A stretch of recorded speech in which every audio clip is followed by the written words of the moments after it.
Que bé que s'ho ha passat la Sílvia i que bé que ens ho estem passant al mig de la natura, però la natura també s'ha de tindre molt de compte.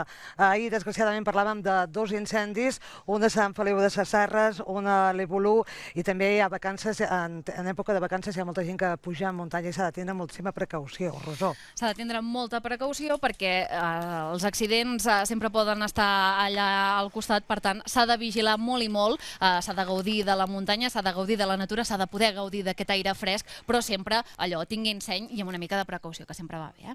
Mira, avui per parlar de muntanya, de precaució, doncs hem convidat a dos experts. Un és en Marià Morera. Marià, bona tarda i benvingut. Bona tarda. En Marià diu que ell ja va néixer amb pantalons curts i unes xiruques, quasi bé. Els pantalons em sembla que de la mare encara no van tenir temps de posar-los, però les xiruques sí. Xiruques sí, eh? És membre del Club Excursionista de Ripoll, i en Francesc Carola, en Cisco Carola, que és bomber voluntari veterà dels GRAE, que és el grup de recolzament d'actuacions especial. Hem de tenir molta precaució a la muntanya. Bona tarda. Home, evidentment, si només fem el trist balanç del fi de setmana passat, entre dissabte i diumenge, 14 rescats, això tenim claríssim que tenim un problema. I que, esclar, hi ha d'haver-hi una sèrie de consells, que en Marià suposo que en donarà uns quants, jo en donaré uns altres, perquè la gent vagi amb precaució i com Déu mana, diguem-ho així, a la muntanya. En els últims temps jo crec que cada vegada s'ha fet més pedagogia per intentar conscienciar a la gent. De moment, pel que estem veient d'aquest balanç de 14 rescats al cap de setmana, de moment no és suficient. O la gent no és prou conscient, vull dir que ve més gent a la muntanya, aquest és el problema. Fa un moment amb en Marià en parlàvem, esclar, aquí ens trobem aquí, Queralbs, el tren 2.000 metres, el sector de Vallter, el cotxe 2.100 metres, i les muntanyes a 2.800 a 2.900. És evident que la facilitat per arribar en aquestes alçades, en altres llocs del nostre Pirineu, o sigui, hi ha el català, ja no hi poden arribar amb aquestes facilitats. Ja tenen una aproximació molt més llarga. Per això la comarca de Ripollès té aquesta gran bellesa, però també aquesta petita inclemència amb la gent que no pren precaucions. Perquè, Marià, el problema és que la gent no es creu que la muntanya sigui traicionera. Home, heu de pensar que a partir de 2.000 metres és alta muntanya, no, diríem? Doncs tu ara has de sortir un dia d'estiu equipat com si girés el temps per l'hivern. I la gent no ho entén. Calçat adequat, paravents, guants, gorro, per si a cas.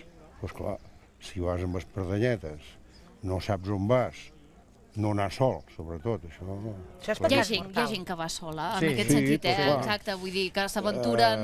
Gent que no és experta, pregunto, perquè gent que poder s'ho coneix més, podeu tenir més per mà. L'altra problemàtica d'anar sol, mira, d'anar sol encara hi podíem posar-hi en uns parèntesis. El que passa és que, com a mínim, tens que dir on vas i no moure't del camí, perquè, clar, és evident, si jo dic que me'n vaig al Torreneles i acabo al Puigmal, està claríssim que a mi em buscaran al Torreneles. Per tant, això ens ho tenen que deixar dit en algú, perquè si tenen qualsevol problema, nosaltres no estiguem voltant per aquí dalt a veure qui ha anat dels d'aquí dalt. Això està claríssim, ho han de dir-ho. Recomanable que no vagin sols. I si van un grup, que també és recomanable que no deixin despenjar de gent del grup, perquè clar, també veiem gent que diu, oh, si aquell el tenim a mitja hora darrere nostra, i aquesta persona, si té el més mínim problema, qui li diu alguna cosa, qui fa alguna cosa per poder el socórrer. Cisco, tu que has viscut algun que altre rescat, com es viuen? Amb certa impotència? Bueno, depèn, és que esclar, els rescats... Cada un és diferent, és un ventall que no depèn d'això, però primer de tot, l'alegria de poder donar ajut, ja no diguem socors, diguem ajut a una gent que té problemes. Això és la nostra màxima. Hi ha moments que, clar, nosaltres, per exemple, tenim dividit la gent per sectors. Hi ha el sector criatures i el sector gent gran, que són les nostres grans prioritats. Els del mig ja és una prioritat, però no és tan gran com aquests altres dos. Però, esclar, en el moment que tu pots fer una cosa per ajudar-los és la satisfacció que tens. Evidentment, en passes algun de molt greu, que dius, bueno, hi hem de ser, hi hem de fer, i cal allò de dir, empassar-nos a saliva i tornem-hi. Consells, abans en explicàveu algun, sobretot en cas d'anar sol, encara que sigui sol en grup, amb qui sigui sol, millor no anar-hi, això ja ho hem dit, la primera. Encara que estiguis bé i et trobis bé i vagi tot bé, el temps mateix, qualsevol cosa. Pots perdre. Per tant, avisar d'allà on es va, saber on es va, anar ben equipat, alguna cosa més? Sí, home, la primera, mirar quin temps ens farà demà. Sí, la previsió, meteorologia... Vale, una.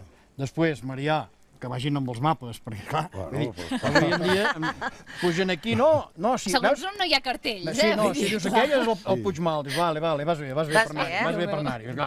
Això és el mínim que poden fer. Però t'has trobat més d'una vegada que estàs en un lloc i la gent que arriba allà es pensa que està en un altre. Que es pensa que està en un pic i està en un altre. O sigui que important els mapes, eh? I no hi havíem pensat mai. O estudiar-ho abans i saber on vas. I ara li explicava una cosa amb en Marià, que és curiosa, i bueno, portar GPS també serveix molt, però ara ve una de GPS que és curiosa, ens hi hem trobat aquest estiu.